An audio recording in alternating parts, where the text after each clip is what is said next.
Good evening, everyone. We're going to get started in just a few minutes. We're going to give it a little bit of time for folks to join us on tonight.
Okay, it is a little bit after 6 o'clock, so we're going to go ahead and we're going to get started.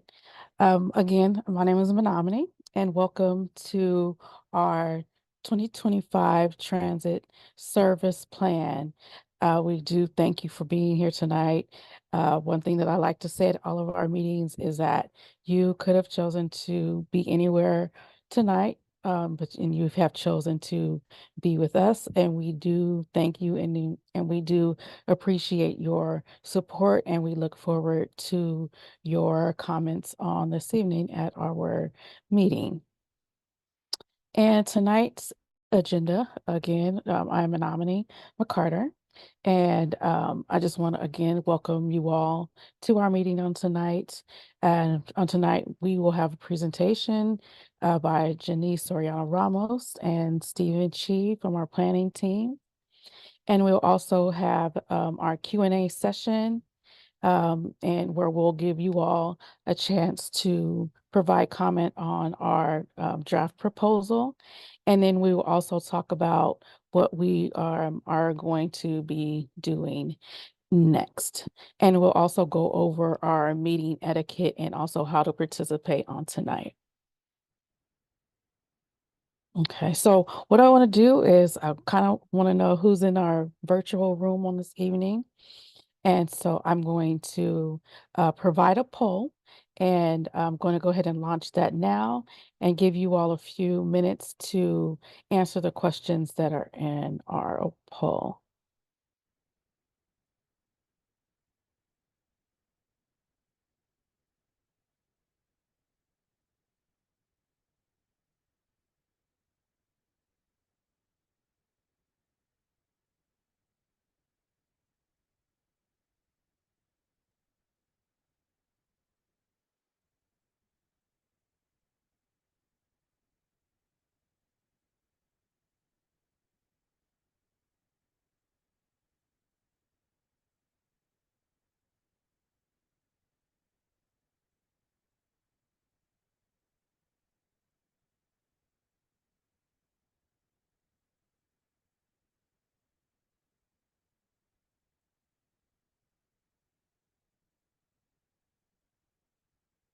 Okay, looks like everyone answered, and I'll just go over the results of our poll on today and who we have in the building.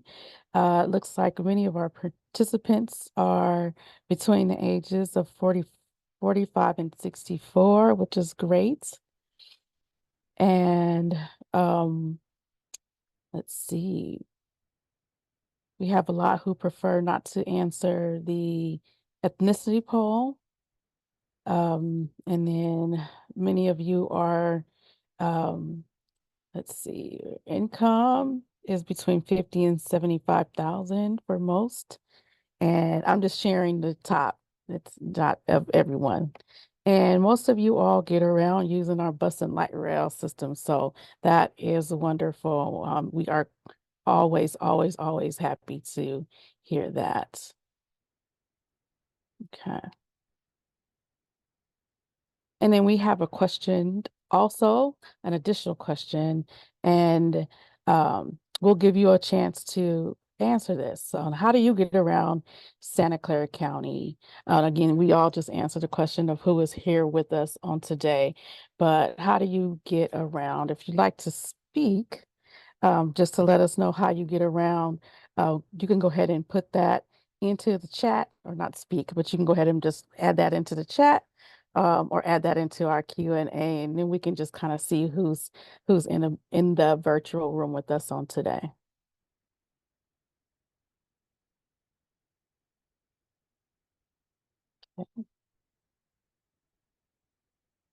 And while folks are doing that, we'll go to the next slide. Okay. And so how you can participate, and I know many of you are probably at this point familiar with Zoom and all the features, but I'll just go ahead and go over this with you really quickly. If you would like to unmute or mute your mic, if the host gives you permission, you'll see the button that'll say unmute myself. You'll just go ahead and press that so that you can speak. Also, if you would like to speak, there's a button here that says raise hand, and then you can raise your hand and we will see you and we can call on you. And then also we have our Q&A, our question and answer um, room open for you on tonight. And you can put if you would not like to speak, but you have a question that you would like to ask, you can always put that into the question and answer box, and we will go ahead as staff and ask those questions for you and then provide the answers as well. Okay. If you are on the phone tonight, you can also participate.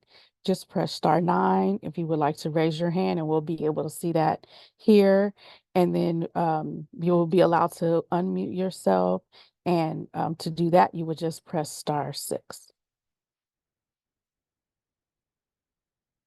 And again, tonight, the staff that you have that will be presenting, again, I'm Menominee McCarter, and I am the Public Communications Specialist. And then we have Janice Soriano Ramos.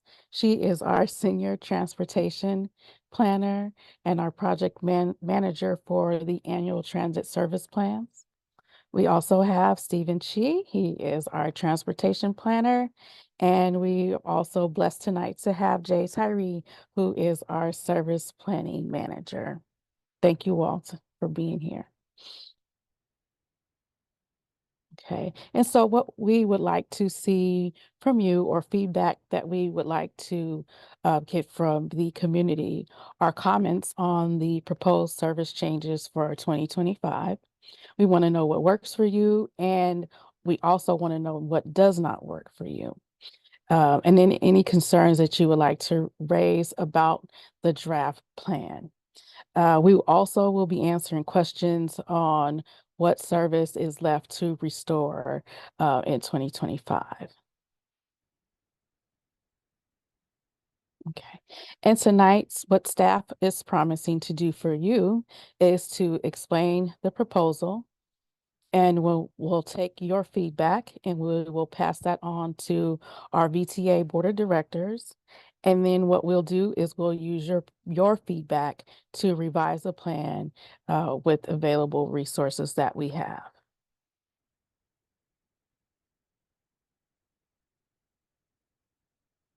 Okay. And I believe Janice is next. Janice. Thanks, Menominee, and thanks everyone who's able to join us tonight. Again, I'm Janice Soriano Ramos. I'm a senior planner on our service planning team, and I'm really thrilled to be here with our team tonight to talk a little bit about some of the changes that we're considering for 2025. But before I get to that, I really do just want to start with a boost of energy with some really good news slides here. I want to give you an update on how our transit service is doing today. I think a lot of you, for those of you who have been keeping up with VTA, you've noticed that we've ranked fifth in ridership growth in 2023. This is something we're very proud of collectively as an agency. And we ranked fifth as far as how much we've grown service between 2022 and 2023. And that's in both our bus and rail transit agency peers when you compare us with our peers across the nation. That puts us at carrying roughly 84% of the pre-pandemic ridership that we used to cover. Some of you may also be aware that despite this high ridership growth, this really great news, we are continuing to restore service. We are really close. We are running at roughly 97% of our pre-pandemic service levels. That's collectively for both our bus and light rail service. And so that really means we just have a few things left to restore in our service. Things like the 20-minute weekend service on our light rail and some hour of operation restoration here and there for a few of our frequent routes as well as our local routes. And I think a lot of you know why we do these annual service plans. I see a lot of you who have joined us in the past, some who I've even met in the past couple of annual transit service planning processes since we started doing this when we redesigned our network. But we see these annual service plans as a great opportunity to connect with you, to just do a pulse check on how our service is doing, to give us the chance to respond to ridership trends as we see them, respond to the market as we get back to that new normal. And we, of course, what I'm the most excited about is that chance to set our transit network up for success.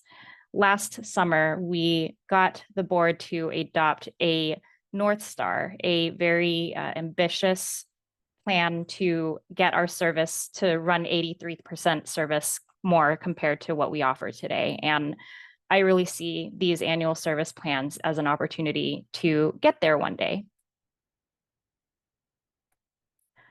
I don't think there are a lot of strangers to this service planning process in the room, but just in case, if you are new to our process, I mentioned we do these every year. This is our third annual service plan that we've done since we redesigned our network back in 2019.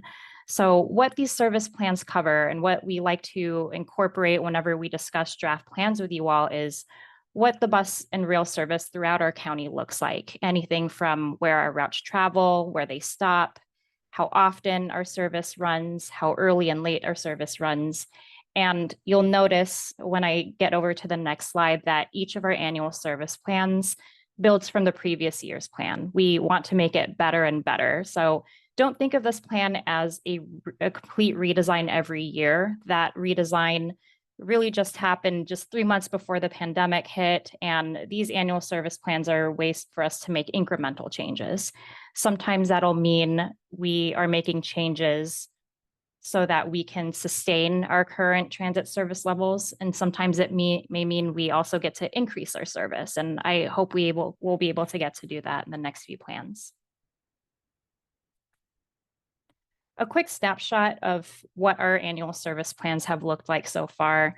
I had mentioned that the first one we've done since we redesigned our network, since we redesigned with the next network, I should say, was really focused on restoring full service, restoring our service back to pre-pandemic levels. And during that emergency time, we spent some efforts incorporating major service changes. And we wanted to make sure we carried those over and adopted them and formalized them as part of a real plan. Last year, you may not remember too much. It was actually a very quiet year as far as annual service plans go. We still did develop one for 2024 so that we'd be able to incorporate minor service changes, like, what the service that we had restored for late night rail service, some schedule changes here and there to connect with regional connections. And then we also incorporated a couple of new bus stops along the way. This year, and every year is going to have a different story, of course. This year is really focused on 3 to 4 main themes here. And I'll get to those in detail in a second. But what I really wanted to emphasize on this slide for 2025 is that we're certainly not in the position to make any service cuts. We're also not in the position to make any service increases. So this is going to be very much a plan that is focused on keeping our budget very neutral, seeing what incremental sort of things we can do to improve our service with the resources that we have today. This slide is for some of our new transit riders here. If you've ever looked at our system map, you'll notice that our service is color-coded based on how frequent our service is.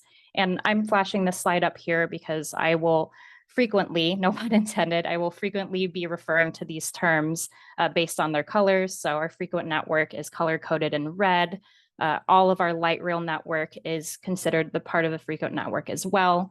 We also have our local bus service that doesn't run as frequently throughout the day and doesn't run all 7 days of the week, but still provides neighborhood connections. Those routes are in blue. And then we have a handful of peak period commuter service routes that we call our express routes that serve tend to serve very large corporate parks such as Stanford Research Park and Moffett Park in Sunnyvale. Okay, so now we're getting into the weeds of our 2025 service plan. I mentioned earlier that we have 3 main themes and then a 4th theme that is emerging so far from this plan. And these are draft proposals that staff have made so far. We took a collection of your community feedback from the past couple of years. We looked back at that. We looked at our ridership. We looked at, specific ridership ticks throughout the different times of day, whether it's weekday or weekend. And these were the 3 to 4 emerging things that were coming from.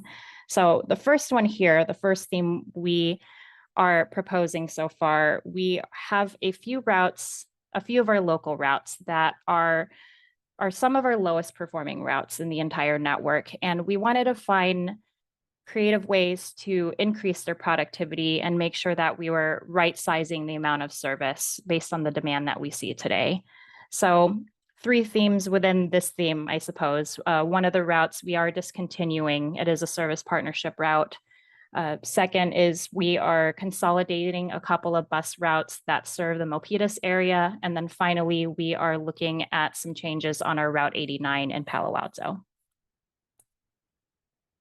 So the first one here is the SCVMC shuttle. And some of you are aware that this is a shuttle that is a service partnership between VTA and the County of Santa Clara. Today, this is service that we operate in partnership with the county, 7 morning trips that makes connections from San Jose Diridon to the Valley Medical Center, and then 10 trips back is what we offer from Valley Medical to San Jose Diridon. And these are very closely timed with train connections as well as the busiest work shifts for our day workers at the Valley Medical Center. The draft proposal here is to discontinue that service. We had conversations with the county and have been observing this ridership along the way. And unfortunately, this is a low ridership route, so we have proposed to discontinue this service. And, it was a mutual agreement between both VTA and the county.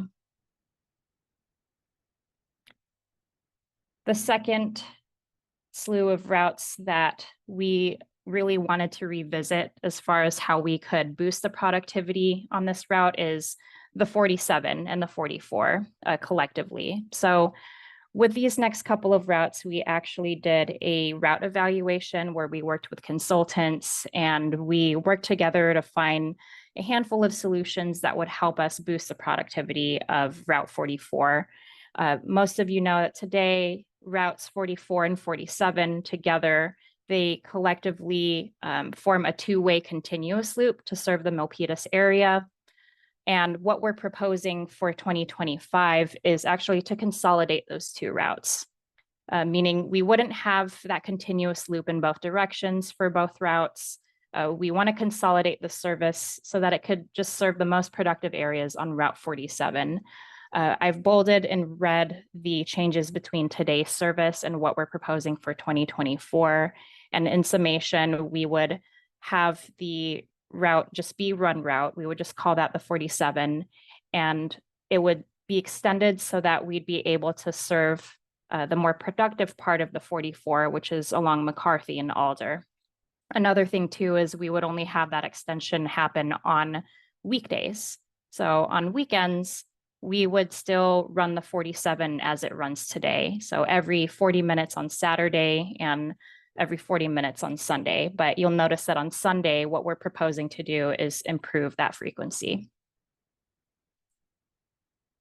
Here's a closer look, a before and after, if you will, of what we have today out on the field and what we are proposing for 2025. And essentially what we saw in this route evaluation with our consultants and looking at our ridership is that the most productive parts of the 44 were really along McCarthy and Alder. So what we're proposing again to do is extend the 47 so that it still picks up and drops off at these very productive stops that you see here in green. And what would be left unserved by this new configuration is Great Mall Parkway and this McCandless Drive and Montague Expressway sort of deviation that we make. We found that on average, between all of the stops that you see here, we haven't really been seeing a lot of riders, especially along this loop here, where we had only seen maybe 2 or 3 riders board on an average weekday.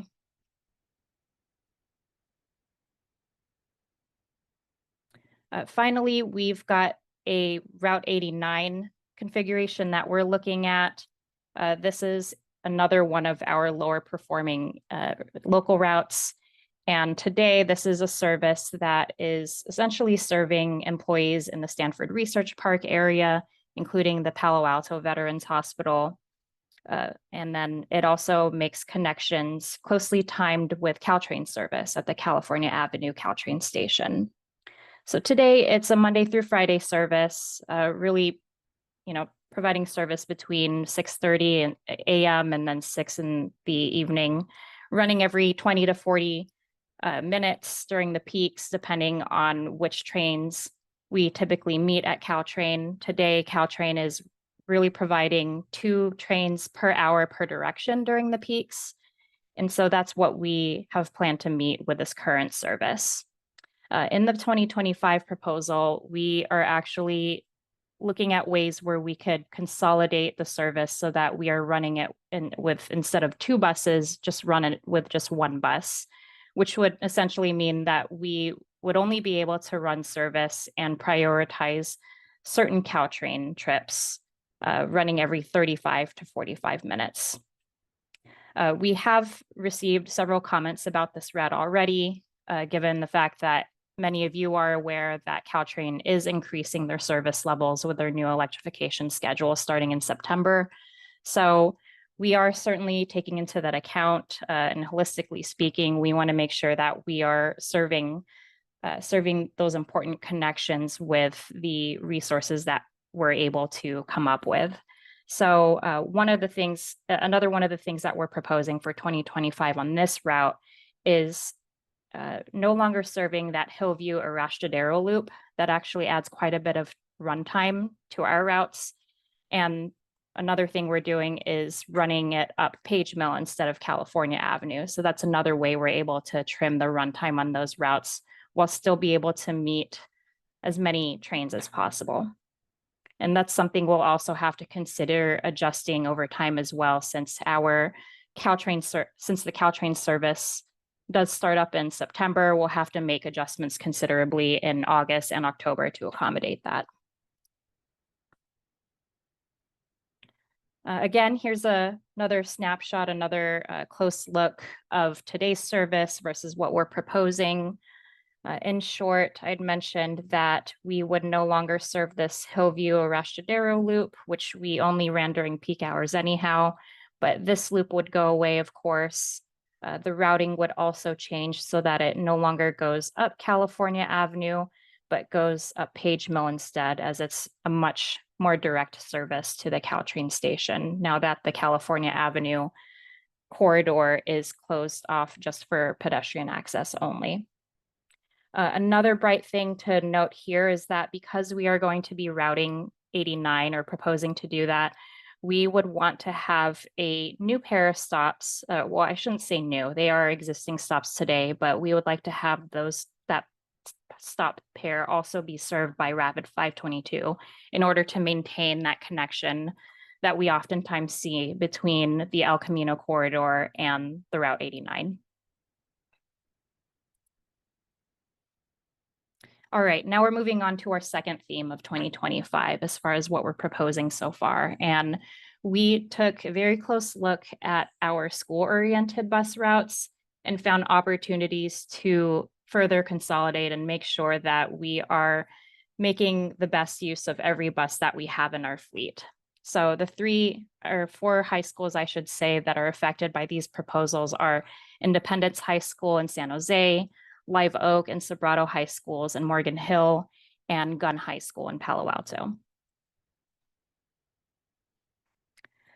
So focusing on the school tripper that serves Independence, today we do only operate one school tripper called the 270 in the afternoon. And it's a little hard to see on this slide, but you'll see that here's Independence High School, and it really just provides that one afternoon trip from the high school and makes this routing here that you see in gray roughly 8 to 10 minutes after school dismissal happens. What we're finding is that that's not a very high ridden route. And so we don't want to take that service away, but we've found an option where we could operate that one school tripper in the afternoon and simply fold it into our Route 70 service. So it would no longer be called the 270, but we would certainly want to slip that school tripper in and make sure that it could be served already well served by 70. This, of course, does not make any proposed changes to Route 70 itself, just an extra trip to insert. Moving on to the changes we're considering for the school service for Live Oak and for Sobrato, we are conceptually looking at how we could pull this off, but we have noticed that with the 87 and the 287, those routes again are not the most productive of our local routes. And although it's a very important community service that serves the entire city, we really wanted to look at the resources that we pour into Morgan Hill and see if we could work with the Morgan Hill School District and use our resources to complement what they already well serve with the school district provided transportation services. They have coordinated with us and they've told us that they've got school schedules that they're trying to work out by July or so. And so we will be meeting with them over the next couple of weeks. We'll also be having another community meeting in person in Morgan Hill in July to further discuss this. And our hope is that we could find a solution that serves Live Oak and Sobrato. One of the ideas we've been tossing around is separating the school trippers so that we're not just using the one route to serve both schools, so that the schools can better benefit with the different bell schedules that they have amongst each other. Finally, these are the changes that we are proposing for the Gunn High School school trippers. Today, we operate 3 school trippers, and each one of them take on a different routing, as you can see on the map here. But each of them offer 1 morning trip and 3 afternoon trips, of course, coordinated with bell times. And the proposal here for 2025 is to consolidate the service so that we are only operating 2 of these routes. Something that we've found in our ridership and with our scheduler who closely looks at our school services is the 288M is seldom ridden. And we found a solution where we could use the other routes to continue to serve the more productive parts of for Gunn High School. So we would essentially discontinue 288M, and in place of the 288M, we would extend the 288 so that it's not leaving any riders behind who are actually using the service. Here's a closer look at today's service, or I should say, this year's service, and school's out of session now. And here's what we're proposing on the right for next year. So if you take a look at the 288, if I could find my cursor here, there it is. If you look at the 288 today, it really just makes this loop here. It starts roughly around the middle field area, but what we would like to do for next year is extend the 288 so that it is continuing to serve the few stops that we have been noticing ridership along Loma Verde and then this part of middle field. The 288M, since that would be discontinued, the only gap in service that we would be seeing here is this stop here at Waverly and El Verano. There really is no one riding or being picked up or dropped off in this stop. So by extending this, we'd be able to cover the most productive route while also just consolidate the service down to 2 routes. The 288L would still stay the same, since that would be really the only route that could continue to serve that corridor. So no changes to the 288L. All right, we're finally moving on to our third theme, and Stephen will take it away with the rest. So I'll hand it off to Stephen now. All right, thanks, Janice. Yeah, so for the third theme, we're going to be kind of diving into what we mean by frequency and span improvements, because I think we get lost in the weeds sometimes talking about terminology, and I know it's a little different this year compared to previous years, so we'll dive in a little bit. But anyways, just zooming out big picture right now. So when we're talking about improving frequency and span on these frequent routes, what does it mean? So the obvious things include extending the spans like on weekends, so Saturday service and Sunday service, adjusting late night frequency on the Route 77. But we're also doing we're also doing the frequency improvements on what we call the shoulders of service. So what we call these frequency shoulders, we'll explore a little bit. So next slide, please. Okay, so here's one example what we mean by the frequency shoulders. So here we have Route 25, and Route 25 currently has service from every 12 minutes between 5:30 and 12 a.m. And there's also like a section that's west of Bascom, but we're going to be focusing on the main section just to simplify things a little bit, because I don't want to get too far into the weeds. So over here on the weekday service, you can see that what we mean by stretching the shoulder frequency is basically improving the span and also the frequency on the most frequent sections of that particular route. So for Route 25 specifically, you can see that on the weekdays, we'd be stretching the 15-minute service so that it would be stretched from the current 30-minute window from 7 p.m. to 7:30 p.m. and stretching that out from 7:30 p.m. to 8 p.m. So instead of having a 30-minute late evening 15-minute window, that would be an hour instead. So that's what we mean by stretching things out a little, is just making sure that these particular frequent portions of the route is just a little longer so that it serves more people, because we've been seeing a lot of increasing demand for this kind of service. So that's what's going on in the Route 25 weekdays. On Saturdays, you can see that it's a little more nuanced, I guess you can say. So the service currently starts around 6 a.m. So we'll be moving from a 6 a.m. start time to about a 5 a.m. start time. And you can also see the 15-minute frequency that currently is around from 7:30 to about 7 p.m. ish. That'd be stretched so that the 7:30 start time for the 15-minute frequency portion would be at 6:30 instead. So that basically what that means is like an extra hour for the AM, and on the PM side, instead of having 20-minute frequencies from 7 to 8 p.m., it'd be improved to 15 minutes. So again, that stretching that I keep talking about, you can kind of see it here, especially with the Saturday. Sunday, you'll also see something similar. So the only main difference from the Saturday and Sunday two-day service, at least, is that we don't really run this 20-minute frequency window between 7 to 8 p.m. It's 30-minute frequency window between 7 to 8 p.m. But even both Saturday and Sunday, that would be improved to 15 minutes. So again, that stretching that I keep talking about. Next slide, please.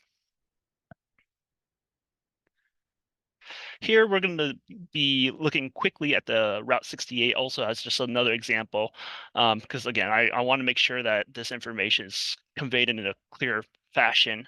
So over here, when we are looking at the Route 68 schedule, so if we look at that 15-minute portion for today, it currently runs every 15 minutes from about 6 a.m. to about 7:30 p.m. But we'd be stretching that window so that there would basically be an extra about 30 minutes of service between. So instead of ending at 7:30 p.m., it would be ending at 8 p.m. And of course, this would differ depending where you're on the route, right? Because Route 68 runs from Gilroy all the way to San Jose. So maybe if you're like in the Gilroy end, it might be a little different from time-wise compared to if you're like in San Jose, right? But generally speaking, it'd be about a 30-minute stretch. On Saturday, we'd also be seeing a little more of that stretch too. So instead of having a 20-minute service from 8 a.m., excuse me, to about 7:30 p.m., we'd be stretching that window so that it'd be from 7 a.m. to 8:30 p.m. And then on Sunday, it's also something similar, as in we're still also stretching that Sunday frequency compared to today. So instead of 8:30 a.m. to 6 p.m., where you have 20-minute frequencies, it'd be stretched to from 7:30 a.m. to 7 p.m. So hopefully that gives you an idea of what I mean by that stretching. Really, it's just that frequent band we'd be adding either early AM or late PM hours and just stretching that out. And again, this is only for those. I only covered those two particular routes, but we do also have other stretching. We also see on, for example, Route 68, right? Or sorry, not 68, Route 66, excuse me.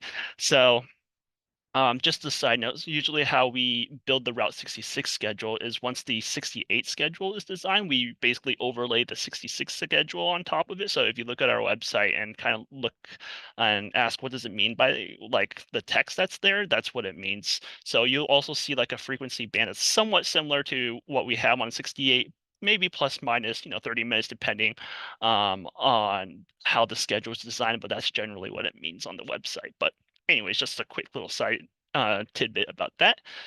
Next slide, please. Great. So for the last theme that we're going to cover, I know Janice mentioned that a fourth theme that we're having in this service plan is postponing some of the changes that we previously passed in 2020 for this year's plan, so the 2024 plan. And basically why we're doing this again, so we're trying to keep the plan as cost neutral as possible, but in order to keep this plan as cost neutral as possible, we have to reallocate the hours that were that haven't we had to reallocate some of those hours into places where we're seeing like high ridership demands again with the frequency, the shoulder frequencies I keep talking about in the third theme that we just covered. So what does this entail is exactly? So that includes postponing some frequency improvements. So as one example, we did previously propose that Route 20 was going to have 15-minute peak frequency. So that'd just be like, again, the AM peak and the PM peak, but we're, again, reallocating those hours so that they're more effectively used elsewhere in the system. So that's, again, not meaning that it won't ever happen, but it's just we're going to be postponing this until like a future service plan where we can revisit that. We're also going to be planning to postpone some of the frequency restorations. So just as one example, Route 523 was originally proposed to have 15-minute Saturday service and 15-minute Sunday service. However, we'll be using those hours elsewhere. We're proposing to use those hours elsewhere. The third slide, the third bullet point over here is talking about hours of operation, so some span extensions. So what that means is, like, for example, on Route 57, we were originally proposing to extend service to midnight on weekdays and Saturdays, and on Sundays it'd be until 11 p.m. However, again, we're using those hours, we're proposing to use those hours elsewhere in the system. We're also proposing to postpone some span restoration. So instead of span, again, difference between span extensions. This is talking about span restoration. So things like Route 22. Originally, it was proposed that Route 22 would resume back to 24-hour service during the 2024 year. However, we're proposing again to reallocate those hours elsewhere in the system where we're seeing higher ridership demand. And finally, for the last line over here, it's talking about new weekend service. So originally we were proposing hourly service, for example, on the 53 on Saturday. However, again, we're reallocating those hours elsewhere in the system. So hopefully that kind of gives you an idea of what we mean by postponing some of these changes from 2024. Again, that's not to say we won't do them, but we're just reallocating these hours now so that we could keep the overall 2025 proposal as budget neutral as possible.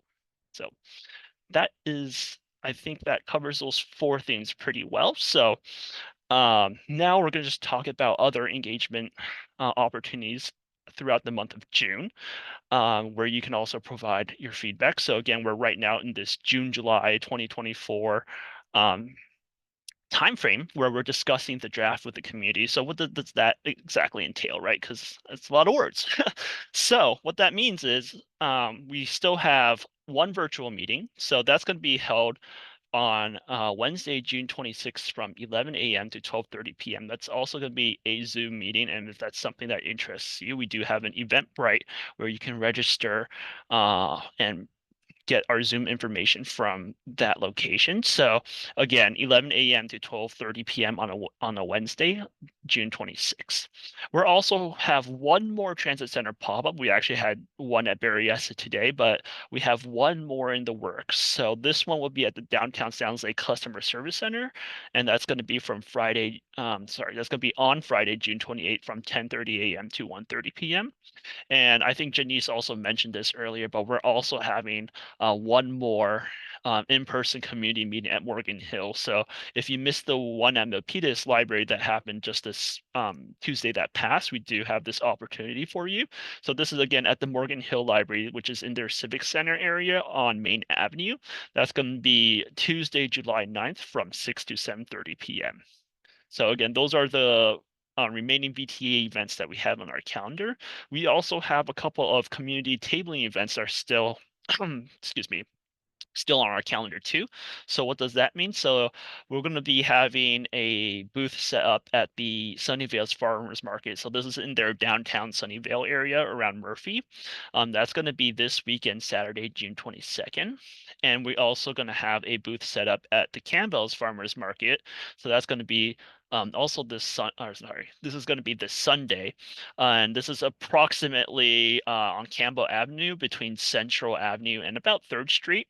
So you'll catch us also setting up a booth there. And for our last farmers market where we're planning to do some tabling, that's going to be in Santa Clara. So the Santa Clara Farmers Market is near downtown Santa Clara. It's going to be at the intersection of excuse me, Jackson and Homestead. So that's going to be Saturday, June 29th. And also, I should mention that the times of the farmer markets are generally held from 9 a.m. to 1 p.m., but we'll be there for the duration of the farmers market. So yeah, be for sure to swing by.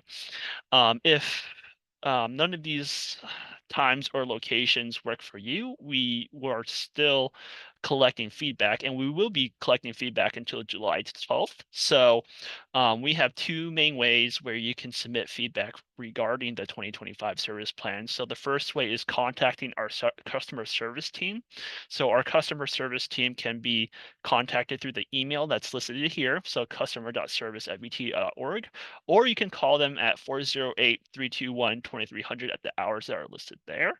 Or you can also submit a comment form online that will feed right into are we have like a collection folder, so we are keeping track of all of the comment forms that are being submitted online. That can be done through vta.org/2025 service plan, and there is a button on our website where you can submit comments regarding the plan there. So hopefully we'll catch you at one of these engagement events, fingers crossed.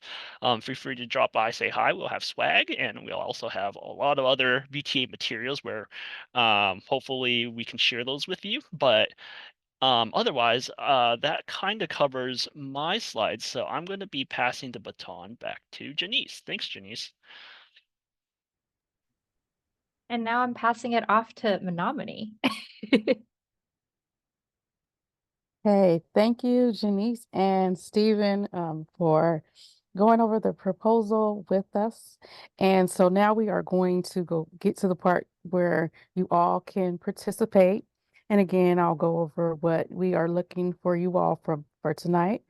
We want comments on the proposed service changes for 2025. We would like to know what works for you, and again, what does not work for you, and also any concerns that you would like to raise about the plan. And then we will be answering questions on what service is left to restore in 2025. We do have some questions that are already in the chat. And I do believe that some of them have been answered, but I will, for the good of the order, I will go over those questions and those answers with you as well. And also feel free, if you would like to speak, again, just raise your hand and we will go ahead and call on you. Or if you don't want to talk and you would like to, if you have a question or a comment, you can go ahead and leave that in the question and answer box as well. And so I will start and we'll go over, I'll just start at the first question I see. And it says, could you please clarify when weekend light rail service would be restored to every 20 minutes? I sure can. Thanks for that question. I know that that restoration is long awaited. And I think most of you are aware that we have 4 opportunities each year to make minor service changes and restore service changes from what was already adopted. And our final chance, since we've already have our August service changes spoken for, our final chance to restore service on light rail weekends or weekend service on light rail is October. So we have yet to see if that'll be possible. I think we have a really strong chance to do so, but we typically coordinate with our operations team to ensure that we not only have enough operators to restore that, but also enough equipment. I'll allow the team to add to that if I've missed anything, but appreciate the question because I want it back too.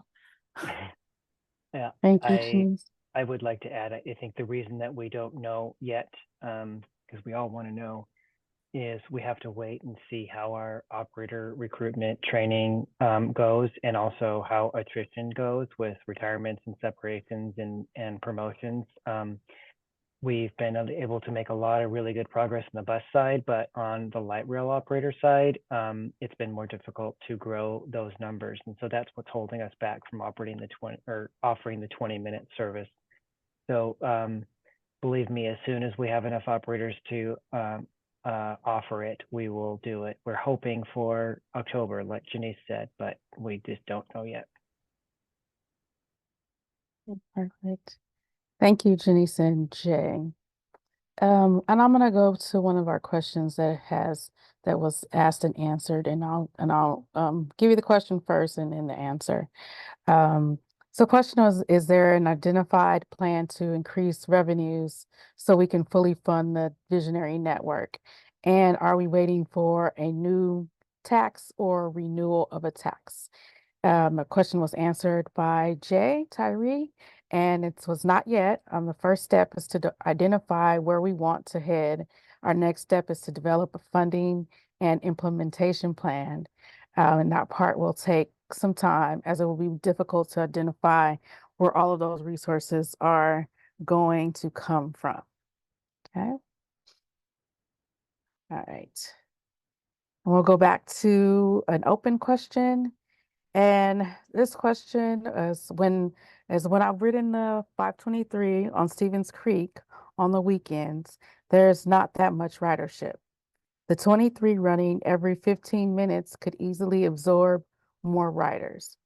Any possibility to reallocate those buses to add weekend service on the 31 and 53? They have nothing right now. Yeah, so I can take that question. I think the 523 is a really tricky, unique route. So there's actually two parts to this answer. The first part is so one metric when we look at ridership, one metric that we look at is something called boardings per hour. So it just literally means how many people get on the bus per hour. So generally, when we look at boardings per hour, the VTA standard is 15 boardings per hour. So if you have a route that's exceeding 15 boardings per hour, that means you're one of our higher performing routes. So looking at the latest numbers right now, the 523 on weekdays, it looks like it's carrying about 18 boardings per hour. But I know you're asking more about weekends. So on weekends, it's actually about 16.8 boardings per hour on Saturday, and it's oh, my screen froze, but I believe it's about 15.2. Yeah, 15.2 is right. Boardings per hour on Sunday. So because they exceed our 15 boardings per hour standard, basically we wouldn't, in that case, it's very unlikely we would reallocate buses from the 523, because essentially what that would do is a service cut for the 523. And at this time, we're not planning any service cuts. Also, we're also not planning any service cuts for the 523. So that's kind of the first portion of my answer. The second portion is there's also like a very logistical operational thing that also needs to be considered for 523. So the route 523 is also one of our routes where we do run articulated coaches on. Sometimes they're there and sometimes they're not, so you might not always see them on the route 523. However, the route 523 is one of our routes where you can run articulated coaches. So the tricky thing about running these articulated coaches is that they can only run on certain streets within our county. So Route 53, for example, we wouldn't expect ridership high enough to run articulate coaches. That's one. And also on the weekends, I should say, on the weekends, not weekdays. Weekdays it's debatable, but also there are some turns actually in the Sunnyvale area where the articulate coaches can't make a safe turn where our normal 40-footer buses would be able to. So that's also like an operational issue where with our coaches where it wouldn't be possible to do something like that. But no, this is also, I do want to note that this is also something we've heard from other people who visited our booths at events and also at some of our pop-ups too. So you're definitely not the first person to say something like that. And then also, I think you also mentioned, I think Manami, the second part of his the second question that's here is also referring to the first question. So I think it's like a combined kind of thing. So just letting you know. But yeah, anyways, hopefully that answers your question. But again, more than happy to chat about ridership statistics or anything else I really just said. So thanks. There's one more thing I wanted to add to color the perspective on the suggestion, because I think it's a valid one. And how we tend to look at where we allocate our service, not just like the literal buses and like the actual vehicles, but the way we have been deciding where service can or cannot be allocated is also from an equity perspective. Something we have to do each and every year is a Title VI service equity analysis. And whether it means adding service, consolidating service, or putting our service resources in one geographic area to another, that typically means we have to look at who's being impacted and essentially who's being harmed and who's being helped by the service changes that we make. And Title VI, or Title VI policy that is upheld also by the Federal Transit Authority, we have to ensure that we're not disproportionately or disparately impacting our low income and our minority or people of color riders. So that's another balancing act that we are grappled with whenever we say, hey, we see some service changes that could be made over here, but because we have to be budget neutral, we also have to look at how other riders who may be losing out on service or maybe potentially be disbenefiting from that choice. So very high level that applies to all of our routes, not just the 523, but wanted to add that context as well.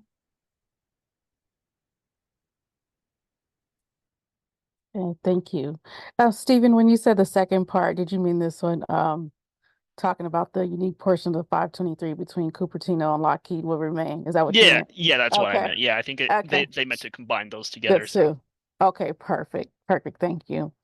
Okay, so we'll go back to question that has been asked and answered, and I will go through that. A question was, why didn't the Valley Medical Shuttle not work out? And how many people were riding the service?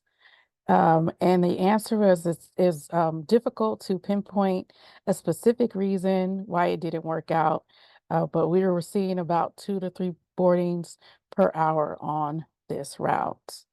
And another question that was asked and answered, is there any coordination with the Stanford Marguerite and the 89 route? Answer is not really.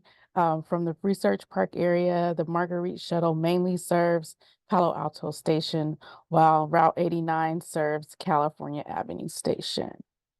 Okay, and we'll go back to an open question. Okay.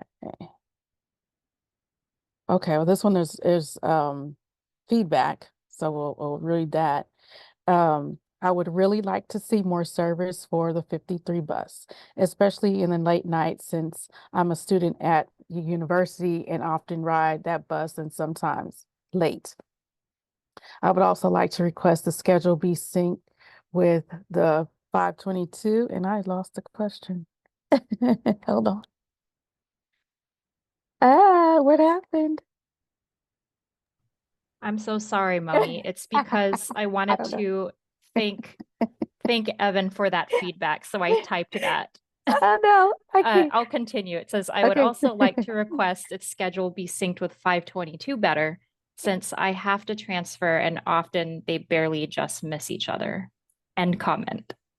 Okay. Thanks, Evan. Okay, thank you, Janice. Okay. Okay. Let's see.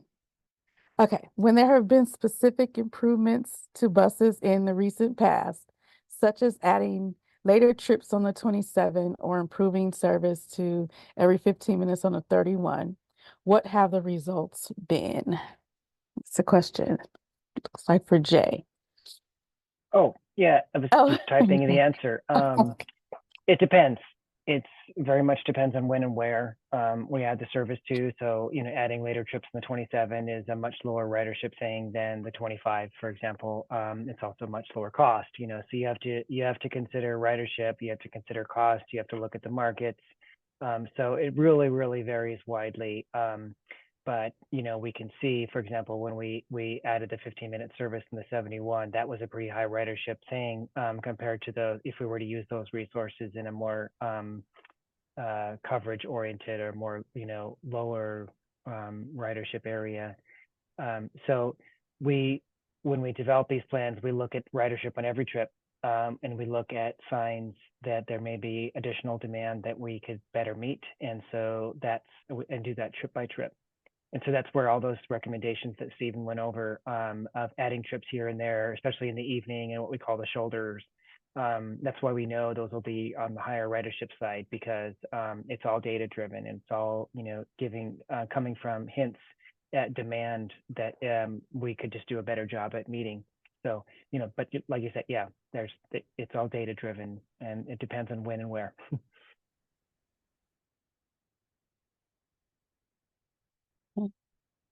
thank you. Okay. This one looks like a comment, but I'll read it because I may miss something.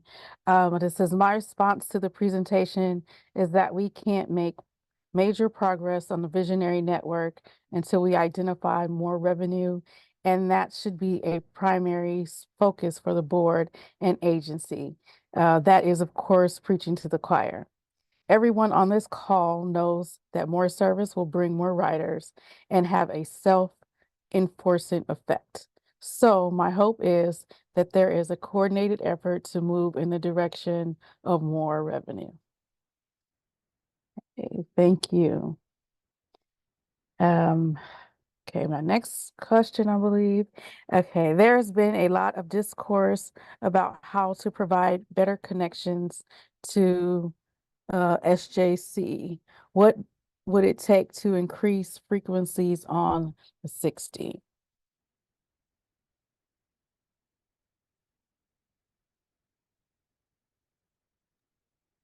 The 60 is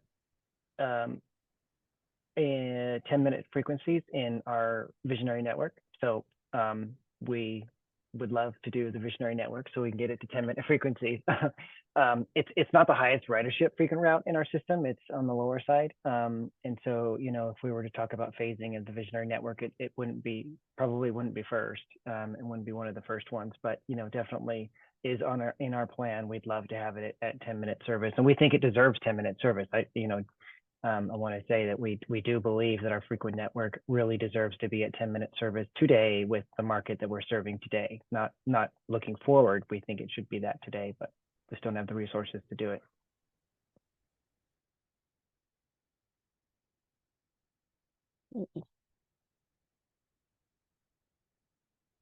All right, thank you.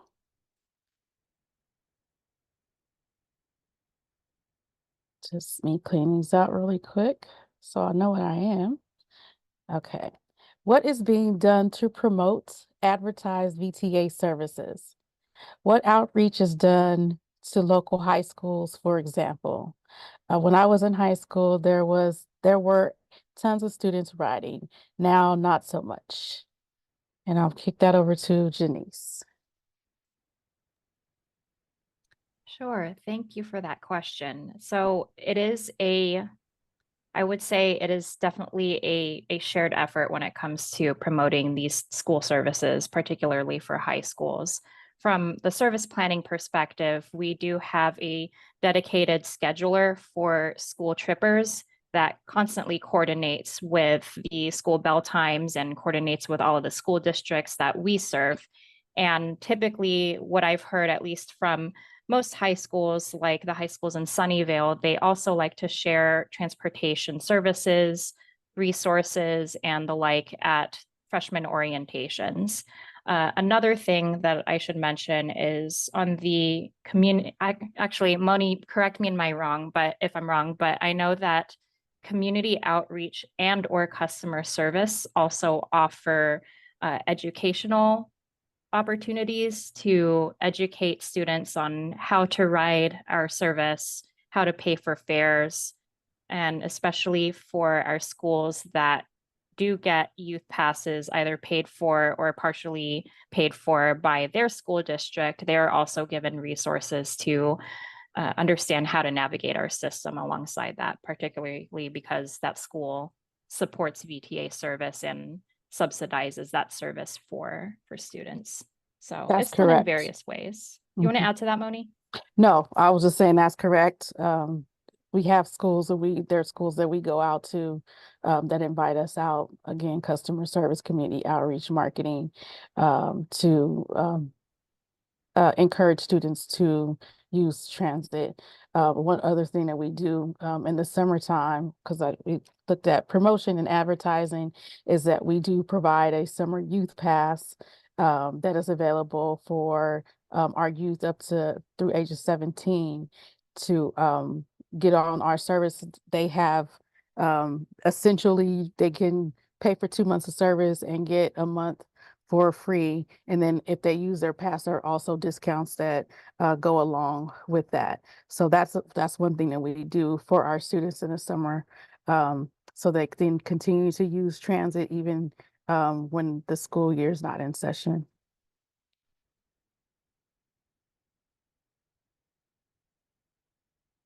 Thank you, Janice. Okay. And our next question is there's a lot of running time on the 22 on weekends. So we end up waiting a lot at time points for schedule adherence. That ends up utilizing more resources than is necessary. And maybe that could provide the buses to offer weekend service on the 31 or 53. And Stephen would like to respond to that.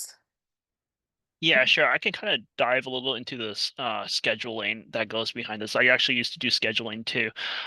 So we do hear this as a common complaint, not just on Route 22, but like on a lot of our routes. And our routes are designed in a way where it tries to take into account a lot of the traffic that happens. So on something like Route 22, since it's such a long route, usually what happens is there's a lot of variability in what we call the running time. So the running time just refers like how long it takes to get from one section of one particular place on the route to another.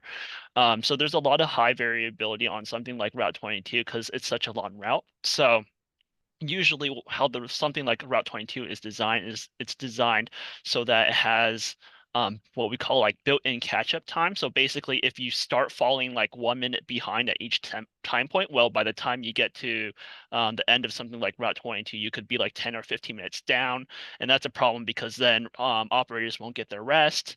They may have to use the restroom, etc. So it basically delays the next trip that's coming out. So that's why you occasionally see on these routes where if drivers run hot or when they're early to a time point, they'll wait. And in our opinion, it is a better to wait just a little bit than run consistently late throughout the system. So I know it's a little tricky, and of course, I can go into the weeds about scheduling in general, but um, it is something that we do take into consideration when we're designing our schedules. So, but yeah, I hope that gives you a little clarification into how scheduling happens. But again, more than happy to discuss it more if you have any other questions. All right, thank you, Stephen. And it looks like I have one more question that was asked and answered, and I'll go over it. The question is, I don't think it is reasonable to expect the group that plans service to is also responsible for strategic planning for new revenue sources. So it makes sense that your team isn't focused on that. Can you share VTA's plans, if any, to bring in new revenue? And it was answered by Jay, and it says, you're right. That is a very expansive topic that includes other teams at VTA. So we can't speak to new revenues tonight. We're definitely not the experts. Thank you, Jay. Yeah, Okay. I can share. There are a lot of things that are potentially on the table that we will, I'm sure, be talking about when we get into this. Some of the things that VTA is exploring, well, and is already in the works, is revenue from joint developments and transit-oriented developments around our stations and on land that VTA owns that can generate revenue. VTA also has an express lane program where we can generate revenues from express lanes, and once the construction bonds are paid off that were used to build them, then it can generate actually what they say can be a significant amount of revenue for transit. But in addition, we'll be talking about things like, do we want to do a TNC tax or, some other kind of new revenue? Do we want to explore reallocating Measure B monies? There's a lot of different ways that we could discuss. But yeah, we're not the experts, so stay tuned. Thank you. Okay, I have a couple more questions. What are the ridership results of microtransit in Milpitas, Palo Alto, Cupertino, and Morgan Hill? Are there any opportunities to improve fixed route service there? And Janice would like to take this one. Janice? Sure. Thank you for the question. So I want to paint the picture a little bit about the microtransit services that are offered in Santa Clara County for those who are not as familiar. These are pilot microtransit services. So essentially they're on-demand transit. You can hail a ride by phone or by mobile app. And these are managed by the respective cities that the anonymous attendee has listed here. And for the most part, sponsored by VTA's Measure B sales tax program. And while we do monitor, well, we not service planning, but we meaning VTA's Measure B program monitors and oftentimes collects ridership data.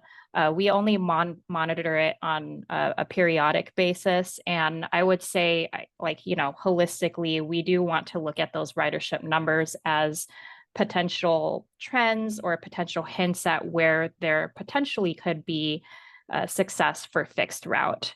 We by no means foresee, you know, every city having a microtransit service that should be replacing fixed route. And of course, this is coming very much expectedly from the service planning team that does very much believe in fixed route transit. But there are certain areas that are very appropriate for microtransit to serve first last mile connections that are not as productive with fixed route transit. And so I'd say, you know, at a high level, I think based on how familiar we are with the ridership numbers, it's kind of performing in the middle range of what we had expected. And I think it's doing its job as a first last mile connector, particularly for areas like Milpitas, where Milpitas has fantastic fixed route coverage, right? They have really frequent service. They have a transit center. In fact, our transit center hosts a bus bay just for the Milpitas Smart program that runs to and from there. And I think we are seeing more of those connections to transit. And I think until we start to observe what that uptick in microtransit ridership looks like, we can't really say for sure, like anytime soon, if we would essentially put more fixed route transit where microtransit service is running today. I think it's going to be a case by case basis.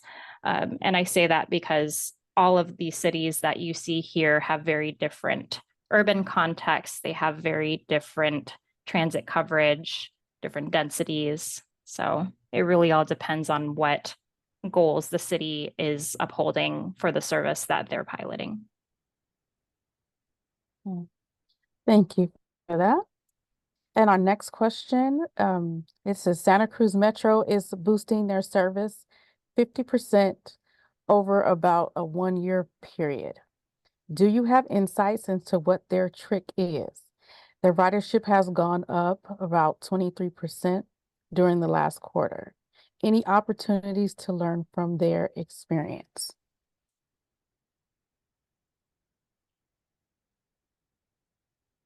I don't know who wants that one. I can answer that one. It's a good question. I don't know too much about their restoration of service. Most agents, all of us are in different positions as far as how we've been able to restore service following pandemic service reductions. And like Janice said earlier, like we're almost to the end of ours, and so we don't have that much in front of us left to restore. I don't know Santa Cruz's situation.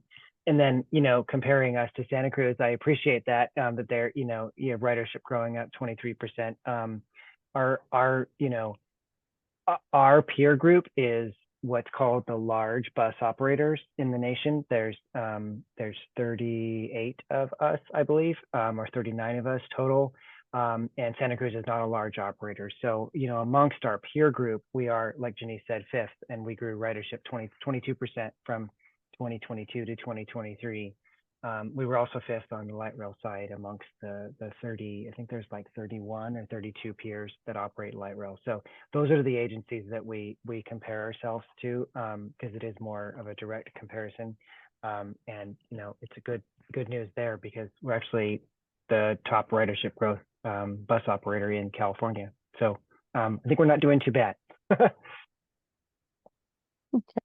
Thank you, Jay.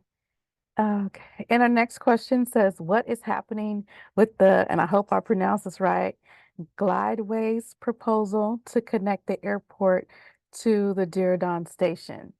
Could a VTA bus provide the same service more efficiently? I don't know.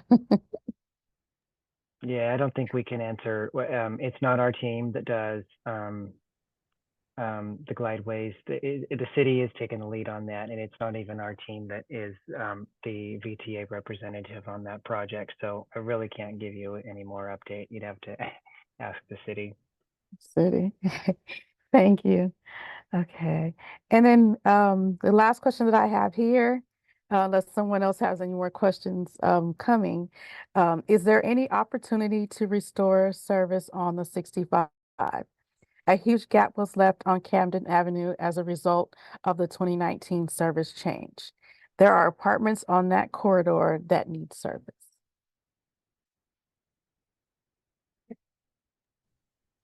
I certainly don't want to say, it would never happen. I don't think we foresee a near-term restoration of service along that corridor.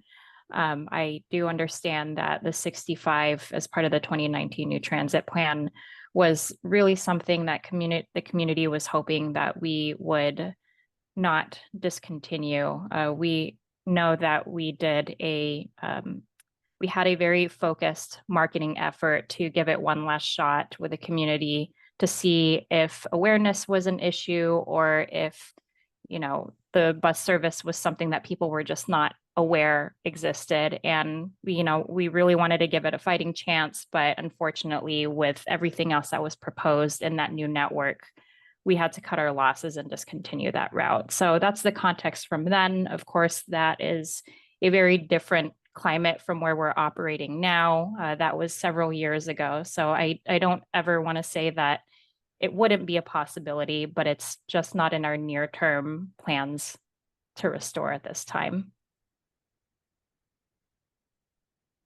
Okay, thank you, Janice.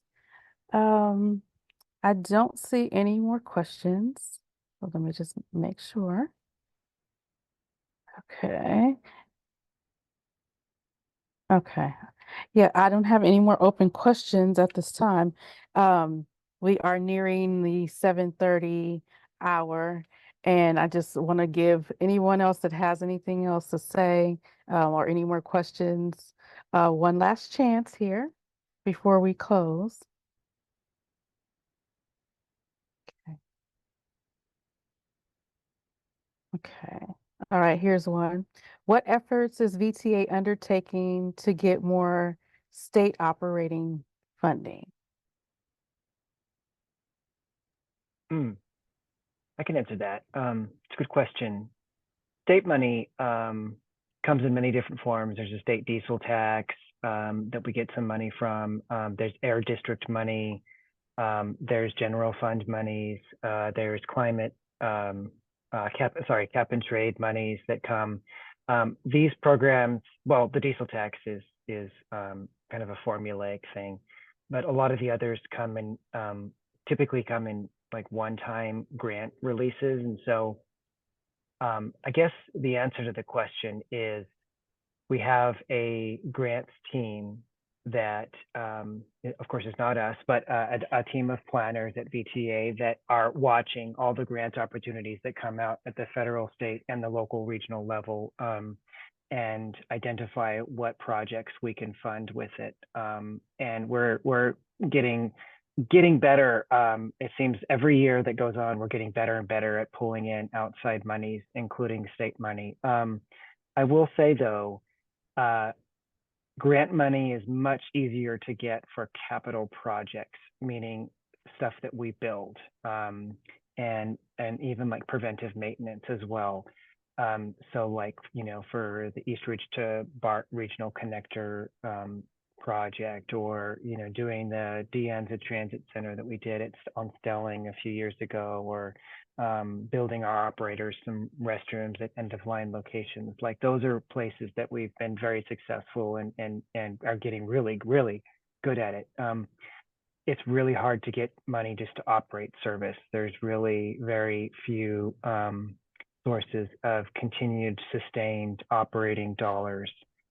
We, of course, continue to lobby the state government legislators and the governor to increase that formulaic money that comes to us every year so that we can provide more service. But you know how it is at the state level. There's a million needs and there's not that much money to go around. So yeah, that's the answer to that question. But at least the grant money helps us to free up and fund projects that we can do that helps us to free up operating money just for operations.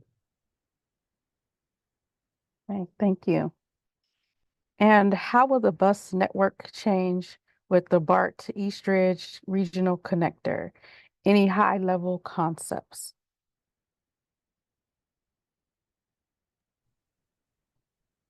I'd love to have a crystal ball and say that we can start planning for our 2028 service plan. But I think at a high level, we would want to look at ways where we're not duplicating service. And as you know, the 522 serves East Ridge. So one of the things that we may be closely considering is, since that connection would be made by light rail, perhaps that portion of 522 service would go elsewhere in the network. So stay tuned for our 2028/2029 service plan. We'll be here. Thank you. Okay. Okay, I don't see any more questions or any raised hands. So we'll go ahead and end our session on tonight. Again, we do have another virtual session that is on the 26th, and it is our midday session, our midday session. So if you're interested, come on by, meet us there. We'll be back on Zoom. And then again, we have the pop-up events, and thank you for putting those back up. We have the pop-up events, and then we have our final in-person meeting at Morgan Hill Library on the Tuesday, July the 9th. So if you're interested, feel free to join us. And again, feel free to leave any comments or questions on our page as well. And again, I'd like to thank you all for coming tonight and for hanging there with us on tonight. Go ahead and give you back the rest of your evening. Be safe and enjoy and relax in whatever way that you choose to on tonight. Thank you. Bye. Thank you.